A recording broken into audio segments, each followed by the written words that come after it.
ನೀವೀಗ ಅವ್ರನ್ನ ನಂಬ್ಕೊಂಡು ಸಂತೂನ್ ನಂಬ್ಕೊಂಡಿದ್ದೀರಿ, ನಿಮ್ಮನ್ನು ನಂಬ್ಕೊಂಡು 3 ಜನ ಮಕ್ಕಳಿದ್ದಾರೆ. ಏನಾದರೂ ಸ್ವಲ್ಪ ಹೆಚ್ಚು ಕಡಿಮೆ ಆಗಿದ್ದಿದ್ರೆ ಯಾರನ್ನ ಕೇಳಬೇಕು? ಏನು ನೋಡಿ ಸರ್ ಹೆಂಗ್ ಮಾಡಿದಾನೆ ಅವನು. ಹಾಂ, ದೊಡ್ಡ ಕ್ರೂರಿ ನನ್ನ ಮಗ ಸರ್ ಅವನು, ಕೊಲೆಗಾರ ನನ್ನ ಮಗ ಸರ್ ಅವನು. ನನಗೆ ಗೊತ್ತು ಸರ್, ಅವನ ಬುದ್ಧಿ ಎಲ್ಲ ಗೊತ್ತಿತ್ತು ಸರ್ ನನಗೆ. ನಾನು 11 ವರ್ಷದಿಂದ ನೋಡ್ಕೊ ಬಂದಿದ್ದೀನಿ ಸರ್. ಅವನೆಂತ ಹೇಳಿ ನನ್ನ ಮಗ, ಅವನೆಂತ ಸೈಕೋ ನನ್ನ ಮಗ ಅಂತ ನಂಗೆಲ್ಲ ಗೊತ್ತಿತ್ತು ಸರ್ ನನಗೆ.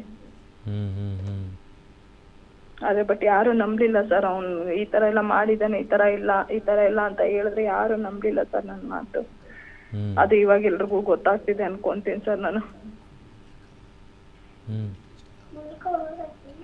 ಅಲ್ಲ, ನಿಮ್ಗೆ ಅನ್ಸುತ್ತಾ ಮೊದಲೇ ಕರೆದಿದ ತಕ್ಷಣ ನೀವೇನಾದರೂ ಇಮಿಡಿಯೇಟಾಗಿ ಹೋಗ್ಬಿಟ್ಟಿದ್ರೆ ಈ ಥರ ಎಲ್ಲ ಇಲ್ಲಿವರೆಗೂ ಬರ್ತಿರ್ಲಿಲ್ವಾ? ಆ ಥರ ಏನಾದರೂ ಅನ್ಸುತ್ತಾ ನಿಮ್ಗೆ? ಸರ್ ಅವ್ನು ಮಾಡ್ತಿದ್ದ ಸರ್ ಅವನು.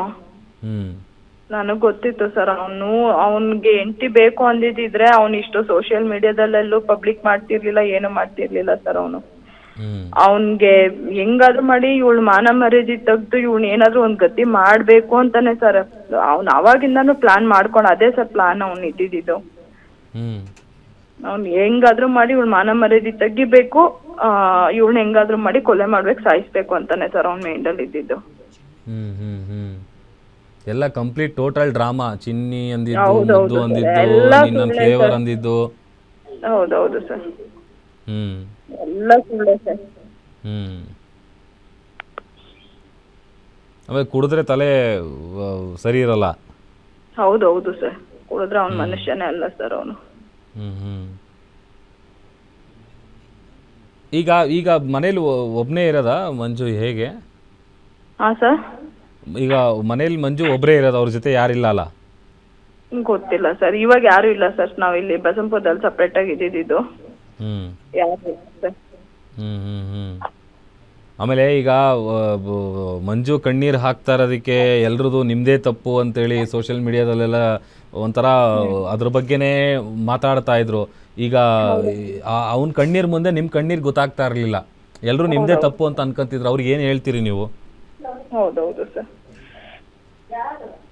ನಿಮ್ಮ ಬಗ್ಗೆ ಕೆಟ್ಟದಾಗ ಮಾತಾಡಿದವ್ರಿಗೆ, ನಿಮ್ಮ ಬಗ್ಗೆ ಹೀಯಾಳಿಸಿದವರಿಗೆ, ನೀವೇ ಸರಿ ಇಲ್ಲ ಅಂತ ಜಡ್ಜ್ ಮಾಡಿದವ್ರಿಗೆ ಏನು ಹೇಳ್ತೀರಿ? ಅದೇ ಸರ್, ಇವಾಗ ಜನ ಎಲ್ಲ ನೋಡ್ಲಿ, ಇವಾಗ ಅವನೆಂತ ಸೈಕೋ ನನ್ ಮಗ ಅಂತ ಎಲ್ರಿಗೂ ಗೊತ್ತಾಗ್ಲಿ. ಅವ್ನ ಎಂಟಿ ಅಂತ ಅಂದ್ಬಿಟ್ಟು ಚಿನ್ನಿ ಬಂಗಾರ ಅನ್ಕೊಂಡು ಬಂದು ನನ್ನ ಹತ್ರ ಇದ್ ಮಾಡ್ದ, ಬಂದು ಮೀಡಿಯಾ ಮುಂದೆ ಎಲ್ಲ ಕುತ್ಕೊಂಡ. ಅಯ್ಯೋ ನನ್ನ ಹೆಂಡತಿ ಇವಾಗೂ ಬಂದ್ರೆ ನಾನು ಕರ್ಕೊಂತೀನಿ ಅಂತ ಹೇಳ್ದ. ಇವಾಗ ಅವನ್ ಬುದ್ಧಿ ಎಲ್ರಿಗೂ ಗೊತ್ತಾಗ್ತಿದೆ ಅಲ್ವಾ ಸರ್. ಇವಾಗ ಎಂತ ಸೈಕೋ ನನ್ ಮಗ ಅಂತ ಗೊತ್ತಾಯ್ತಲ್ವಾ ಜನಕ್ಕೆ. ನೋಡ್ಲಿ ಸರ್, ಇವಾಗ ಒಬ್ಬೊಬ್ರು ನನ್ನ ಬಗ್ಗೆ ಕೆಟ್ಟದಾಗೆ ಮಾತಾಡ್ತಿದ್ರು. ಮಕ್ಕಳ ಮುಖ ಅಂತ ನೋಡು ಅಂತ ಹೇಳ್ತಿದ್ರು. ನಾನು ಈಗ ಜನಕ್ಕೆ ಎಲ್ರಿಗೂ ಹೇಳ್ತೀನಿ ಸರ್, ನನ್ನ ಮಕ್ಕಳು ನನ್ನ ಜೊತೆನೆ ಇದ್ದಾರೆ. ನನ್ನ ಮಕ್ಕಳು ನನ್ನ ಕಷ್ಟನೋ ಸುಖನೋ ನಾನು ಸಾಕ್ತಾ ಇದ್ದೀನಿ ಸರ್. ನಾನು ಮುಂದಕ್ಕೂ ನನ್ನ ಮಕ್ಕಳು ನಾನು ಬಿಡೋದಿಲ್ಲ. ನನ್ನ ಮಕ್ಕಳು ನಾನು ಸಾಕ್ತೀನಿ. ಅವನ ಕೈಗಂತೂ ನನ್ನ ಮಕ್ಕಳು ನಾನು ಕೊಡೋದಿಲ್ಲ. ನನ್ನ ಮಕ್ಕಳು ನಾನು ಸಾಕ್ತೀನಿ, ಕಷ್ಟನೋ ಸುಖನೋ ನಾನು ಸಾಕ್ತೀನಿ. ಅವ್ನು ಎಂತವನು ಅಂತ ನೀವು ತಿಳ್ಕೊಳ್ಳಿ, ಅಷ್ಟೇ ನಾನು ಹೇಳೋದು ಸರ್. ಅವನು ಒಳ್ಳೆಯವನು, ಮಂಜು ತುಂಬಾ ಒಳ್ಳೆಯವನು ಅಂತ ಪ್ರತಿಯೊಬ್ರು ನನ್ನ ಬಗ್ಗೆ ಕೆಟ್ಟದಾಗ ಮಾತಾಡಿದ್ರು. ಒಬ್ಬೊಬ್ರು ಒಂದೊಂದು ಕಮೆಂಟು ನಂಗೆ ನೋಡಕ್ ಆಗ್ತಾ ಇರ್ಲಿಲ್ಲ ಸರ್. ನನ್ಗೆ ಜೀವ ಹೋದಂಗ ಆಗ್ತಿತ್ತು. ಏನಪ್ಪಾ ಒಂದ್ ಹೆಣ್ಣು ಬಗ್ಗೆ ಇಷ್ಟು ಕೆಟ್ಟದಾಗ ಮಾತಾಡ್ತಾರೆ ಜನ ಅಂತ ಅಂದ್ಬಿಟ್ಟು.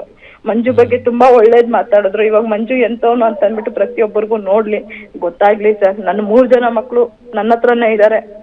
ನಾನೇ 3 ದಿವಸದಿಂದ ನನ್ನ ಮಕ್ಕಳು ನಾನು ನೋಡ್ಕೊಂತಾ ಇದೀನಿ. ನನ್ನ ಮಕ್ಕಳು ನನ್ನ ಜೊತೆನೇ ಇದ್ದಾರೆ ಸರ್.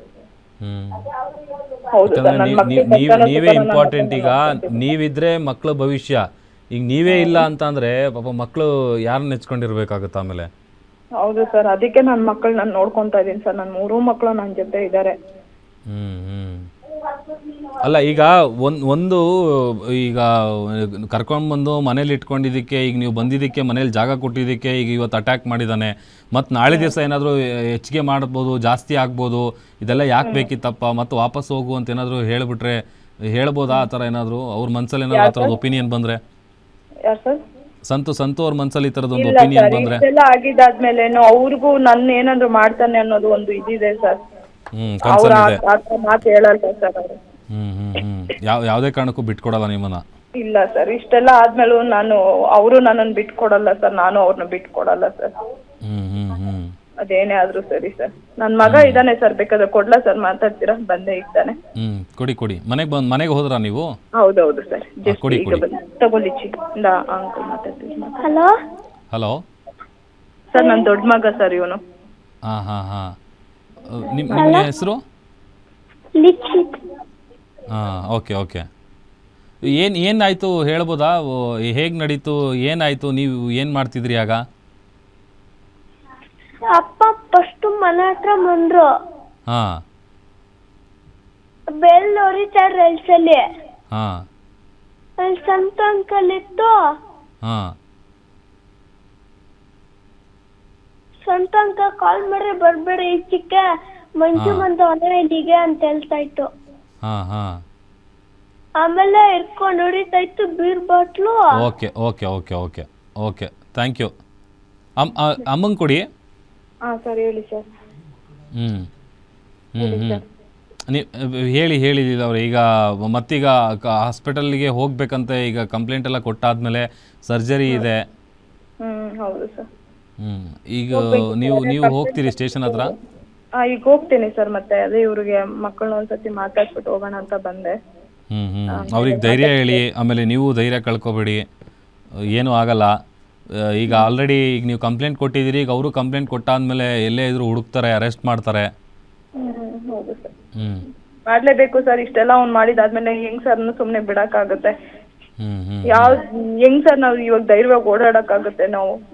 ಹೌದು, ಇಷ್ಟು ಮಾಡಿದಾನೆ ಅಂದ್ಮೇಲೆ ಇನ್ ನಾಳೆ ದಿವಸ ಏನ್ ಮಾಡಲ್ಲ ಅನ್ನೋದು ಏನ್ ಗ್ಯಾರಂಟಿ ಸರ್? ನಮ್ಮನ್ನ, ನನ್ಗೆ ಆಗ್ಲಿ ನನ್ನ ಮಕ್ಕಳಿಗೆ ಆಗ್ಲಿ ಏನಾದ್ರು ಒಂದ್ ಮಾಡೇ ಮಾಡ್ತಾನೆ ಸರ್ ಅವನು. ಸಂತವ್ರಿಗೆ ಆಗ್ಲಿ, ಅವ್ರ ಅಮ್ಮವ್ರಿಗೆ ಆಗ್ಲಿ, ಅವ್ರ ಫ್ಯಾಮಿಲಿಗೂ ತೊಂದ್ರೆ ಮಾಡೇ ಮಾಡ್ತಾನೆ ಸರ್ ಅವನು. ಇಷ್ಟೆಲ್ಲ ಮಾಡಿದಾನೆ ಆದ್ಮೇಲೆ ಏನೋ ಒಂದು ಮನ್ಸಲ್ಲಿ ಇಟ್ಕೊಂಡೇ ಇದಾನಲ್ವಾ ಸರ್ ಅವನು? ಅವ್ನು ಏನೋ ಒಂದು ಮಾಡೇ ಮಾಡ್ತಾನೆ ಸರ್ ಅವನು. ಓಕೆ ಲೀಲಾ ಅವರು, ಈಗ ಸಂತೋರಿಗೆ ಸರ್ಜರಿ ಮಾಡಿಸಿ ಅವ್ರ ಹೆಲ್ತ್ ಕಡೆ ಗಮನ ಕೊಡಿ. ನೀವು ಹುಷಾರಾಗಿರಿ, ಬಿ ಕೇರ್ಫುಲ್, ಎಲ್ಲ ಒಳ್ಳೇದಾಗುತ್ತೆ. ಧೈರ್ಯ ಕಳ್ಕೊಬೇಡಿ. Okay, thank you. ಇಷ್ಟೊತ್ತು ಗ್ಯಾರಂಟಿ ನ್ಯೂಸ್ ಜೊತೆ ಮಾತಾಡಿದ್ದಕ್ಕೆ ಥ್ಯಾಂಕ್ ಯು ಲೀಲಾ ಅವರೇ.